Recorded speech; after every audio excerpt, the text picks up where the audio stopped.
ఇక్కడ ఓవరాల్గా తీసుకున్నామంటే ఏంటి ఈ రాజధాని మీద ఎంత జోక్స్ అయిపోయాయి అంటే ఒక రాజధాని అంటే ఒక రాష్ట్రానికి రాజధాని మన క్యాపిటల్ అది అక్కడి నుంచే మన పరిపాలన అంతా జరుగుతుంది అక్కడి నుంచే మొత్తం వ్యవస్థ అంతా నడుస్తుంది అలాంటి దాన్ని ఎందుకు ఇంత కామెడీ చేశారు 10 సంవత్సరాలలో కొన్నాళ్ళేమో 3 రాజధానులు అన్నారు కొన్నాళ్ళేమో లేదు అమరావతి అన్నారు మరికొన్నాళ్ళేమో మావిగన్ అంటున్నారు ఇది ఎట్లా ఉందంటే రాష్ట్ర ప్రజలకి అంటే ప్రపంచం మొత్తం తెలుగు వాళ్ళు ఉంటారు అందులో ఆంధ్రప్రదేశ్ వాళ్ళు ఎక్కువ ఉంటారు నాకు తెలిసి ఏంటంటే అమరావతికిన ఆ రోజుకిన ఎప్పుడైతే ఫస్ట్ స్టెప్ తీసుకున్నారో అది కంటిన్యూ అయితే ఈరోజు అమరావతి ఒక పొజిషన్కి వచ్చేసేది చాలా మంది తెలుగు వాళ్ళు మొత్తం వరల్డ్ మొత్తం ఉన్నారు కదా ఆ ఇన్వెస్ట్మెంట్స్ మొత్తం తెచ్చి ఇక్కడ పెట్టేవాళ్ళు మనకి ఇంకా ఫ్యూచర్లో ఒక మంచి రాజధాని ఇంత వరల్డ్లో టాప్ రాజధాని అయితే మిగిలేదు కానీ ఎందుకు దీన్ని ఇంత గేమ్గా మార్చేశారు అంటే ఒక కామెడీగా చేసేసారు అంత ఎందుకు అంటే అండి ఒక వ్యవస్థ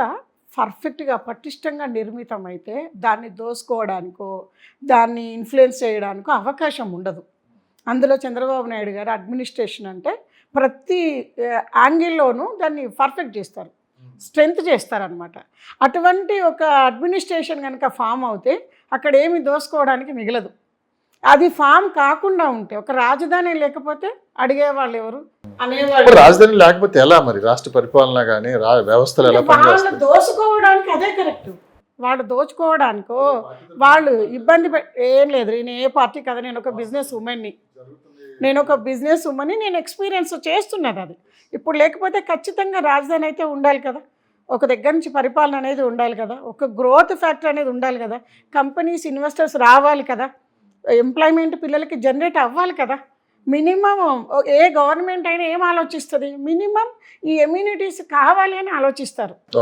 ప్రజలకి సర్వీస్ ఇవ్వడానికి ప్రజలకి ఇన్ఫ్రాస్ట్రక్చర్ బిల్డ్ చేయడానికి కావాల్సిన అవసరాలు తీర్చడానికి ఒక గవర్నమెంట్ పనిచేయాలి సర్వీస్ కదండి అది మరి దానికి కంప్లీట్గా విరుద్ధంగా ఏ కంపెనీస్ రాకోకుండా ఎక్కడ ఎంప్లాయ్మెంట్ జనరేట్ అవ్వకోకుండా అంతటా ఒక భయానకమైన వాతావరణం మేము ఇప్పుడు వెళ్ళి మాట్లాడుతుంటే ఎంత ఒక మంచి పొజిషన్లో ఉన్న వాళ్ళు కూడా మళ్ళీ వస్తే జీరోకి అయిపోతుంది మళ్ళీ ఆ గవర్నమెంట్ వస్తే జీరోకి అయిపోతున్న ఒక భయం చూస్తే ఆశ్చర్యం వేసింది ఇలాంటి ఒక సిచ్యువేషన్స్ ఉంటాయా అనేసి ఇది అసలు నాకే ఆశ్చర్యం ఉంది నేను అక్కడికి వెళ్ళి కూర్చునేదాకా ఇంత నెగిటివిటీ ఉంటుంది అనుకోలేదు నేను ఓకే అంటే రీసెంట్ గా మీరు హైదరాబాద్ ని వదిలేదు ఇక్కడ ప్రాజెక్ట్ ఇక్కడ చేస్తున్నారు కానీ అక్కడ కూడా మీరు కొత్త ప్రాజెక్టులు స్టార్ట్ చేశారు కదా ఓవరాల్ గా మార్కెట్ ఎలా ఉంది మేడం అంటే ఏ ప్రాంతాల్లో ఎలా ఉంది అమరావతి కావచ్చు లేకుంటే చుట్టుపక్కల మార్కెట్ ఎలా ఉందంటే ఏం చెప్తారు అమరావతి నియర్ బై లొకేషన్స్ వచ్చేసండి మనకు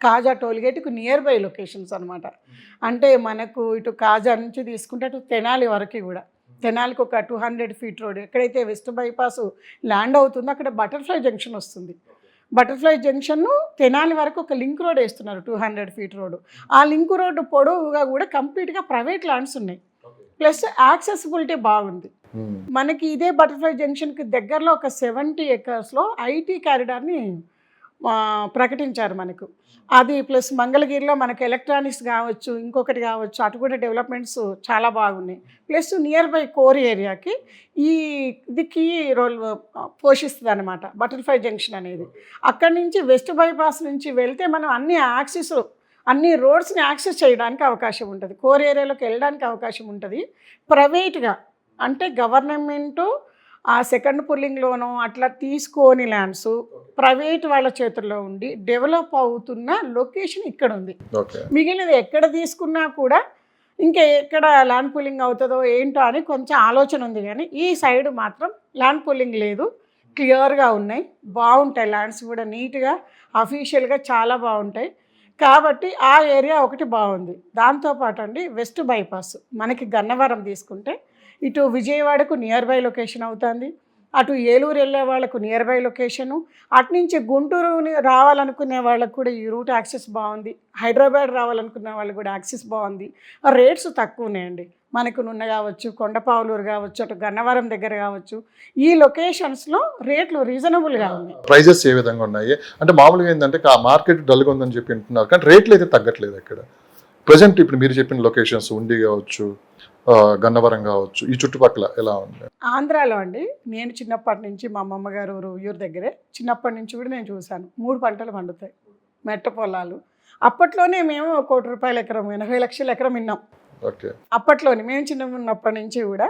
అంటే ఒక స్థాయి రేట్స్ అక్కడ కంటిన్యూషన్ అవుతుంటాయి, ఎందుకంటే పంటలు అట్లా పండుతాయి అక్కడ, కాబట్టి రేట్స్ తక్కువ లేవు అక్కడ.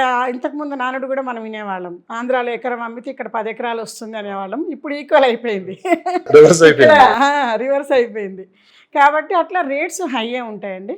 మనకున్న ఇప్పుడు రేట్స్ ప్రకారము కొండపావులూరు ఏరియాలోకి వస్తే మన గజం వచ్చేసి 20,000 నుంచి 25,000 మధ్యలో నడుస్తుంది. ఎన్ని కిలోమీటర్లు వస్తాయి మన రాజధాని నుంచి? అంటే 25 to 25 వరకు వస్తుంది అనుకుంటా డిస్టెన్స్. ఆ రూట్లో ఏంటంటే మనకు యాక్సెస్ బాగుంది, మెయిన్ యాక్సెస్ బాగుంది. బైపాస్కు దగ్గరలో నియర్ బై ఉన్నాయి, 500 మీటర్స్ 600 మీటర్స్లో మనకు అందుబాటులో ఉన్నాయి.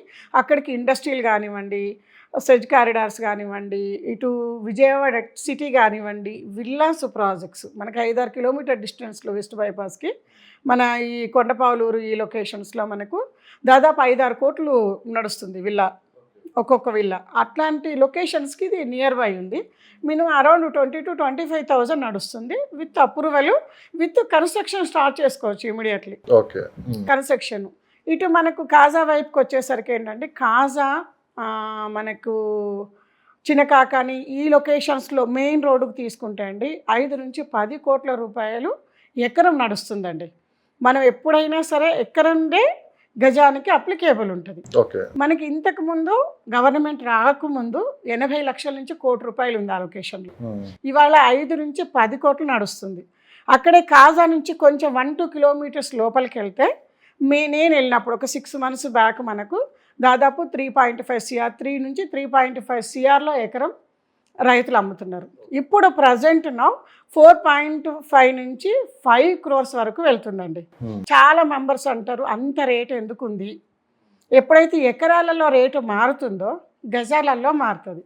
సిఆర్డి అప్రూవల్స్ మనకు రేరా ప్రకారంగా ఆల్ ఎమ్యూనిటీస్ ప్రకారంగా వదిలిపెట్టాల్సిన ల్యాండ్ వదిలిపెట్టుకుంటూ అప్రూవల్స్ చేసేసరికి మనకు గజము మినిమం 25,000 నుంచి 30,000 మధ్యలో నడుస్తుంది ఆ లొకేషన్. ఓకే.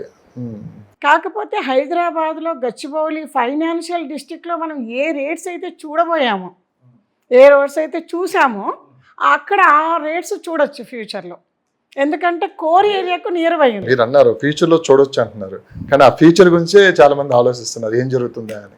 అయితే ఒక్కటి ఏమంటారంటే అండి, రోడ్డు కనెక్టివిటీస్ అండి. వెస్ట్ బైపాస్ కంప్లీట్ అయిపోయింది, Guntur inner ring road complete చేస్తారు ఈ పీరియడ్లోనే, దానికి ఫాస్ట్గా మూమెంట్ చేస్తున్నారు. ఆల్రెడీ ల్యాండ్ అక్విజిషన్ స్టార్ట్ అయిపోయింది. తెనాలి లింక్ రోడ్డు మనకు ఆల్రెడీ ఏమంటారు మార్కింగ్ కూడా కంప్లీట్ చేశారు.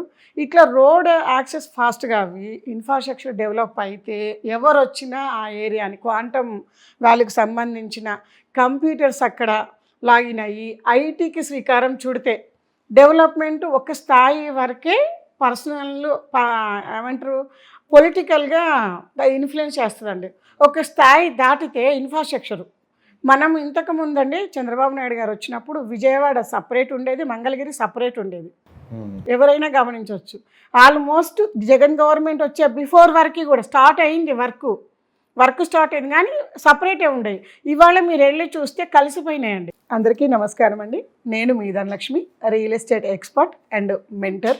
ప్రతి ఒక్కరి ఆశ ఆలోచన ఒక డ్రీమ్ ఫ్లాట్ కానీ డ్రీమ్ హౌస్ కానీ ఉండాలనేది ఖచ్చితంగా ఆశ ఖచ్చితంగా మంచి చోట ఇప్పించి నెరవేర్చగలుగుతాను. మరి నన్ను కాంటాక్ట్ చేయాలంటే 8099725262 నా ఫోన్ నెంబరు. తప్పకుండా కాంటాక్ట్ చేయండి. వరల్డ్ వైజ్గా కూడా హ్యాపీగా హైదరాబాద్లో అమరావతిలో ఇన్వెస్ట్ చేయగలిగిన, మీరు అక్కడ ఉండి కూడా కంఫర్టబుల్గా ఇన్వెస్ట్ చేయగలిగిన లొకేషన్స్ని నేను సజెస్ట్ చేస్తాను. Thank you so much.